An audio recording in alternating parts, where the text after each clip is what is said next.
In the last 2 hours, the city of El Cajon has picked a new mayor to replace Mark Lewis, who resigned after making statements that many considered racist.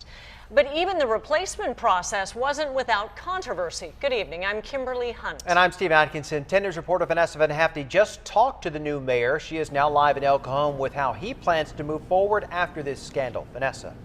Steve and Kimberly, there was a bit of a debate here tonight. Some people here had called for a special district-wide election, but others say an appointment made better sense considering the time and the money. Interim Mayor Bill Wells officially became El Cajon's new mayor. That I take this obligation freely. His first order of business to move forward after former Mayor Mark Lewis was blasted for making what many considered racist statements against the Chaldean community. The important thing is that we keep moving forward, that we don't let this tragedy really set us back and slow us down. Councilman Kendrick talked forgiveness in a new era. I speak to you today about forgiveness, specifically unforgiveness. Unforgiveness is a poison you take, trying to kill the other person. There was some debate over how to fill the former mayor's spot. Some called for a special district-wide election. Too many people fight to protect our democracy for you to so cavalierly disenfranchise the voters.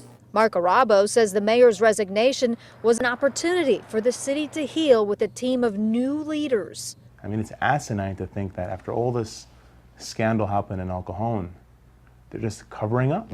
They're just going back to business as usual. And the council was criticized for appointing Tony Ambrose to replace Jillian Hanson Cox, who resigned in 2012 and later pleaded guilty to embezzling $3.5 million from her employer.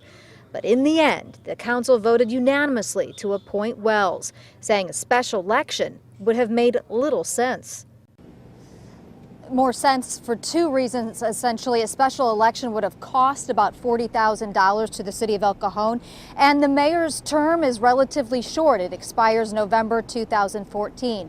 What this appointment does mean is that there will be a new seat in the city council, and the council voted tonight. It will decide it will appoint somebody. No new election on that either. We're live in El Cajon. Vanessa Van Hefty, 10 News. So Vanessa, about the controversy, tell us about the selection process. How does the council decide who they're going to appoint? For the next council seat, they'll essentially, Steve, ask for resumes. They'll open it up, and that'll be on the city's website here shortly.